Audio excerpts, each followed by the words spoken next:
সম্মানিত সুপ্রিয় শ্রোতামণ্ডলী, আসসালামু আলাইকুম। দেশে ও দেশের বাইরে থেকে যারা আমাদের ইউটিউব চ্যানেলটি দেখতেছেন তাদের সবাইকে আন্তরিক প্রীতি ও শুভেচ্ছা জানিয়ে শুরু করতেছি আজকের ভিডিও। দর্শক, আজকে আমরা আমাদের ভিডিওতে একজন সুন্দর অসহায় আপুকে নিয়ে আসছি। তার জীবনে কিছু কথা আপনাদের মাঝে তুলে ধরবো। দর্শক, ভিডিওটা না টেনে সম্পূর্ণ দেখলে আপুর ফোন নাম্বারটি ভিডিওতে পাবে। আসসালামু আলাইকুম। ওয়ালাইকুম সালাম। কেমন আছেন আপনি? আলহামদুলিল্লাহ ভাই, ভালো আছেন। নাম কি আপনার? নাম ফাতেহা। ফাতেহা। আচ্ছা, কে কে আছে আপনার পরিবারে বর্তমানে? আমার ফ্যামিলিতে আমার আম্মা আছে আর আমি আছে, আমার আব্বু আছে।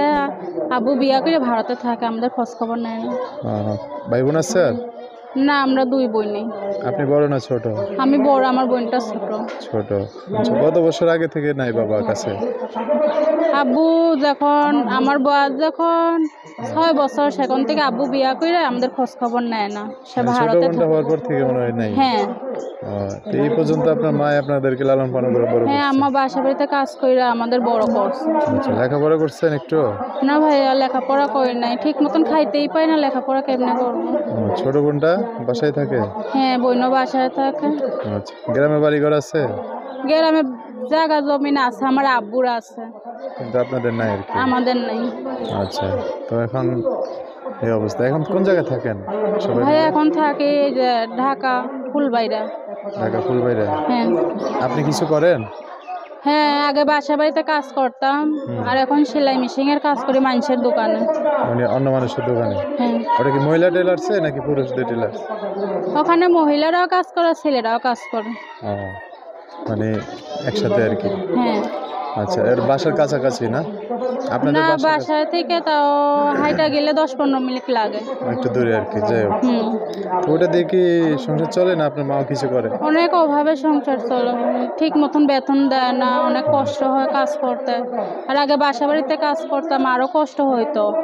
তারপর বললাম যে সেলাই মেশিন এর হালকা কিছু কাজ জানি, দোকানে কাজ করি, এখন আরো কষ্ট হয়। আচ্ছা আচ্ছা, তাহলে আপনার মা বাসায় থাকে?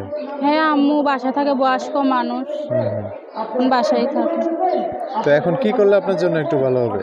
ভাই, এখন যদি একটা ভালো মনের মানুষ আমার পাশে থাকে, টাকা পয়সা চাই না, একটা ভালো মনের মানুষ যদি আমার পাশে থাকে, আমার আপদ বিপদে পাশে থাকে, তাহলে আমি ওটাই খুশি। আচ্ছা, তো আপনি সুন্দর মানুষ, এই যে আপনার আশেপাশে তো কত মানুষ আছে বিয়ে শাদী করে সংসার করবে, বিয়ে বসতে পারেন না? ভাই, বিয়ে শাদী বসবো কেমনে? বিয়ের কথা বলে খালি যৌতুক চায়, আমরা গরিব মানুষ, কেমনে যৌতুক দেবো? অনেক মানুষরা না আছে সুন্দর মেয়েদেরকে এমনি বিয়ে শাদী করে নিয়ে যায়, যৌতুক টৌতুক চায় না, ওরকম হয় না? না না ভাই, ওই রকম হয় না তো। আচ্ছা, তো এখন হচ্ছে, তো আপনার সাথে যোগাযোগ করবে কিভাবে? আমার ফোন নাম্বার আছে। বলতে পারবে নাম্বার? নাম্বারটা আমি বলতে পারবো না তো। আমি বলে দেবো? হ্যাঁ, আপনি বলে দেন। আচ্ছা ঠিক আছে, আমি বলে দিচ্ছি। দর্শক, এই যে ফাতেহা নাম্বারটা আপনি আমার সাথে একটু বললেন। হ্যাঁ, আচ্ছা। নাম্বার হচ্ছে 016 016 07 07 63 63 48 48 96।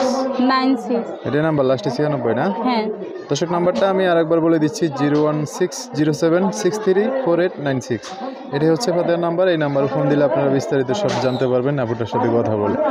তো আপনি আর কি বলবেন?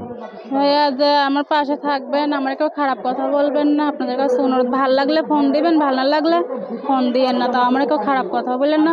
আর আমার আপদ বিপদের পাশে থাকেন। আমি অনেক অসহায় গরিব মেয়ে, অনেক কষ্ট করে প্রতিবেদনের সামনে আইছি, আপনাদের কাছে অনুরোধ, আমরা কেউ খারাপ কথা বলবেন না। আচ্ছা ঠিক আছে, তো দর্শক ভাইরা ফোন দিয়ে যদি কোনো কথা জানতে চাই তাদের সাথে ভালো করে কথা বলেন। হ্যাঁ, আচ্ছা।